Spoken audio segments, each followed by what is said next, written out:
Sir gate ने recent year से एक बहुत ही अच्छा ऑप्शन दिया है मैक्सिमम एस्पायरेंट को, कि चाहे आप मैकेनिकल इंजीनियर हो, सिविल इंजीनियर हो, किसी भी रिलेटेड ब्रांच से हो, तो आपको 2 पेपर कॉम्बिनेशन फिल करने का बेनिफिट मिल रहा है। उसमें आपको सबसे पहला प्राइमरी पेपर तो फिल करना ही होगा, लेकिन उसी के साथ में आपके पास एक और ऑप्शन है जो as per your branch listing दी हुई है, उसमें से आप एक और पेपर 2 कॉम्बिनेशन में सेलेक्ट कर सकते हैं। तो आपके अकॉर्डिंग ये मैक्सिमम एस्पायरेंट के लिए कितना बेनिफिशियल रहेगा? सर बहुत बेनिफिशियल रहेगा ये तो, क्योंकि जब गेट ने अगर सोच समझ के एक ऑप्शन दिया है स्टूडेंट्स को, स्टूडेंट के फेवर में अगर काम किया है, तो हमें उसका मैक्सिमम यूटिलाइजेशन लेना चाहिए। और ये नहीं कि बस क्योंकि एक ऑप्शन फिल करना है तो फिल कर दिया। We should prepare it with our full dedication, क्योंकि अगर बाई चांस खुदा न खास्ता अगर एक पेपर आपका अच्छा नहीं होता है, तो there is a second chance to improve yourself. और जो ऑप्शन गेट के थ्रू आप ड्रीम कर रहे हैं, जानना चाहते हैं, वो ऑप्शन जैसे फर्दर स्टडीज, एमटेक में एडमिशंस, वो ऑप्शंस आपके लिए अवेलेबल हो जाते हैं। तो डेफिनेटली मैं तो यही कहूँगा कि बहुत अच्छा इनिशिएटिव है और स्टूडेंट्स को इसको पॉजिटिव तरीके से लेके इसका मैक्सिमम यूटिलाइजेशन करना चाहिए। तो मैक्सिमम एस्पायरेंट को जो 24 लिखने जा रहे हैं गेट, उनके लिए एडवाइस तो ये रहेगी कि पेपर 2 या 2 पेपर कॉम्बिनेशन में आप स्टार्टिंग से प्लान करके चलिए कि अपनी कोर ब्रांच के साथ में आपको एक पेपर और अटेम्प्ट करना है। अब उसके बाद से धीरे से क्वेश्चन ये आता है कि अगर आप मैकेनिकल इंजीनियर है कोई एस्पायरेंट, तो उसके बाद मैकेनिकल इंजीनियर्स को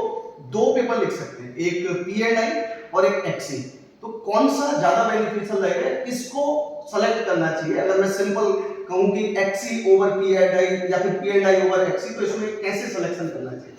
सर ये बहुत ही मतलब डाउट रहता है स्टूडेंट्स का। और जनरली स्टूडेंट्स एक और चीज़ इससे पूछते हैं, जैसे कि अगर पीएनआई या एक्सी ले रहे हैं तो वो ये पूछते हैं कि सर क्या पीआई को प्राइमरी पेपर रखते हैं या एक्सी को प्राइमरी रखते हैं? तो मैं ये बोलूँगा कि आपका प्राइमरी पेपर तो मैकेनिकल ही रहना चाहिए, क्योंकि ऑब्वियसली अपॉर्चुनिटी मैकेनिकल से ज़्यादा है और पीएसयूज जो आपको मिलेगी वो मैकेनिकल से ही ज़्यादा मिलने वाली है, क्योंकि पीएनआई से एक तो पीएसयू होती है और एक्सी से बिल्कुल भी नहीं होती।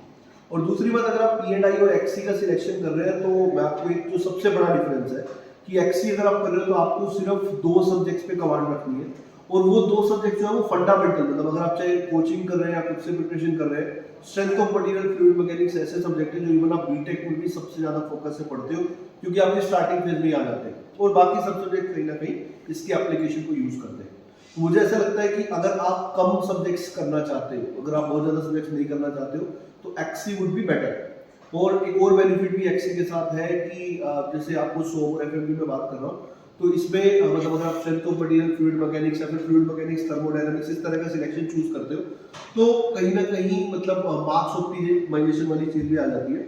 और अगर हम बात करें पीएनआई की, तो उसमें तो सिलेबस बहुत ज़्यादा है, और दूसरी बात अगर आप पीएनआई करते हो तो आपको प्रोडक्शन का जो सिलेबस है वो मैकेनिकल से कहीं ज़्यादा है, तो आपको कम से कम 1.5 टाइम्स प्रोडक्शन पढ़ना पड़ेगा। और प्रोडक्शन स्कोरिंग जरूर है, तो स्टूडेंट का फेवरेट हो इसकी पॉसिबिलिटी बहुत कम होती है, बट स्टिल अगर आपने मन बनाया हुआ है कि मैं पीएनआई से एमटेक करना चाहता हूँ, तो पीएनआई एक बेटर ऑप्शन है। Otherwise XE is going to be prior over the PI. और अगर आप 3rd ईयर वाले हैं स्टूडेंट, तो डेफिनेटली एक्सी से आप एक बार पेपर दीजिए 2 सब्जेक्ट करके, और अपना एमटेक की सीट फिक्स कर लीजिए, फिर आराम से फ्री माइंड होकर फाइनल ईयर में मैकेनिकल पे कंसंट्रेट कर सकते हैं।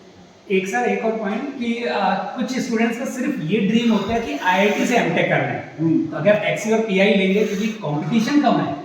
तो वो ड्रीम फुलफिल हो जाएगा कि आईआईटी से अगर एमटेक करना है तो हाँ, और इवन निटी मुंबई दोनों से लेता है, ये भी एक अच्छी बात है। और कहीं ना कहीं अगर हम एक्सी की बात करते हैं तो एक्सी से नो डाउट कि सभी ब्रांचेस में आप एलिजिबल नहीं होते, तो अगर आपका मनी जो है प्रोडक्शन से करना तो पीएनआई इज गुड, बट अगर आपको ऐसा लगता है थर्मल से जा सकता हूँ, डिजाइन से जा सकता हूँ, तो उस हिसाब से आप सब्जेक्ट कॉम्बिनेशन में रखिए एक्सी से।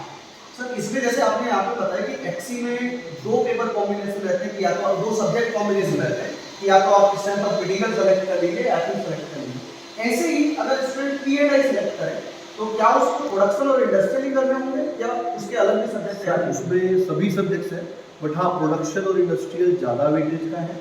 और बाकी सब्जेक्ट्स में उनका वेटेज कम रहेगा और उसको कम पढ़ना है, बट रहेगा पूरा सिलेबस ऑलमोस्ट। हाँ ये बोल सकते हो आप, बल्कि प्रोडक्शन और इंडस्ट्रियल का सिलेबस मैकेनिकल के पेपर में जो पीआई है उससे 1.5 टाइम्स तक है, तो आपको वहाँ ज़्यादा मेहनत करनी पड़ेगी। तो आपको शायद ये तो क्लियर हो गया होगा कि मैकेनिकल के साथ साथ एक पेपर और आपको ऑप्शन में लेके चलना चाहिए। उसके बाद मेरा नेक्स्ट क्वेश्चन सर आपसे है कि मैकेनिकल के साथ अगर किसी भी पेपर की तैयारी करें, चाहे तो एक्सी या फिर पीएनआई, उसके लिए कुछ अलग से पढ़ने की जरूरत है या मैकेनिकल के साथ साथ में तैयारी हो जाएगी? सर ये एक्चुअली बहुत ही एक माइंड में डाउट रहता है, क्योंकि बहुत मैकेनिकल स्टूडेंट्स होते हैं कि सर ठीक है मैकेनिकल पढ़ लेंगे एक्सी और पीआई ऑटोमेटिकली हो जाएगा। ऐसा बिल्कुल नहीं है, क्योंकि एक्सी और पीआई का जो क्वेश्चन लेवल होता है वो स्लाइटली हायर होता है मैकेनिकल के पेपर से, और क्योंकि हायर है तो आपको उसके हिसाब से अपना अप्रोच भी उसके अकॉर्डिंग रखना पड़ेगा। अगर आप ये सोचेंगे कि मैकेनिकल का बस अप्रोच रख के एक्सी और पीआई कोड दो, वो नहीं होने वाला है, क्योंकि उसका लेवल एक्चुअली बहुत ज़्यादा होता है। तो इसको अब क्वेश्चन आते हैं कि सर कैसे करें, तो इसमें सबसे बेस्ट होगा तो प्रीवियस ईयर क्वेश्चन लगाना मैंडेटरी होगा इसमें, क्योंकि इसमें क्या होगा जो पेपर का जो लेवल है अगर आप उस टाइप के क्वेश्चन सॉल्व कर पाते हैं तो डेफिनेटली आप उस टाइप के प्रॉब्लम को आराम से उसके ऊपर कमांड रख पाते हैं। तो इट्स वेरी वेरी इंपॉर्टेंट कि आप प्रीवियस ईयर क्वेश्चन को थोड़ा ध्यान दें, और सेकंड इंपॉर्टेंट थिंग इज कि आप रिवीजन करते रहें अपने कंसेप्ट्स को, और रिवीजन करने के साथ साथ you have to have an upper hand over the concepts, right. और इसके अलावा रिलायबल सोर्सेज को तो हम हमेशा बोलते हैं, क्योंकि अगर आप अपने सोर्सेज को कन्फाइंड नहीं रखेंगे तो उससे क्या होगा, आपका देखो सिलेबस एक समंदर है, अब कहीं पर भी हाथ डालेंगे कुछ ना कोई टॉपिक मिल जाएगा, राइट। तो आपको उस समंदर को थोड़ा कन्फाइन करना जरूरी है, और जो पेपर का डिफिकल्टी है स्लाइटली हायर है, तो previous year question is mandatory must बोल सकते हैं। और इसके अलावा मॉक टेस्ट दीजिए, मॉक टेस्ट में आप अपनी परफॉर्मेंस को एनालाइज कीजिए। बहुत बच्चे ऐसे करते हैं मॉक टेस्ट दे देते हैं और उसके बाद वो देखते नहीं कि भाई मेरा क्या स्कोर है, बस ठीक है अब अगला मॉक टेस्ट की तैयारी करना है, ऐसा बिल्कुल नहीं करना। मॉक टेस्ट देने का सबसे इंपॉर्टेंट पॉइंट ये है कि आपको ये देखना आपका प्रिपरेशन सही डायरेक्शन में जा रहा है कि नहीं। अगर आपका मॉक टेस्ट में अच्छे नहीं आ रहे, और डेफिनेटली बात है पहली बार मॉक टेस्ट दोगे 100 में से 100 बिल्कुल नहीं आने वाले, आपको हो सकता है 100 में से 2 नंबर आए, अच्छी बात है, पॉजिटिव आए, नेगेटिव तो नहीं आए ना। तो बाकी क्यों आपके जो पॉइंट्स थे क्यों कम आए, उस पर आपको वर्कआउट करने की जरूरत है। तो ये एक सजेशन रहेगा सर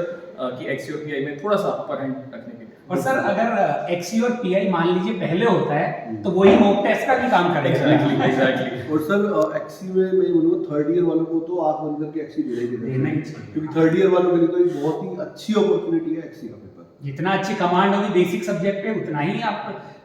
गेट में और कहीं ना कहीं वो थर्ड ईयर में एक अपनी सीट बुक कर चुके होंगे नीति मुंबई में आईएससी में, तो उन्हें लगेगा आप सीट बुक कॉन्फिडेंस लेवल ही कोई दिक्कत नहीं है, मतलब आप एकदम फ्री हैंड होकर के वो मैकेनिकल के लिए प्रिपेयर होते हैं।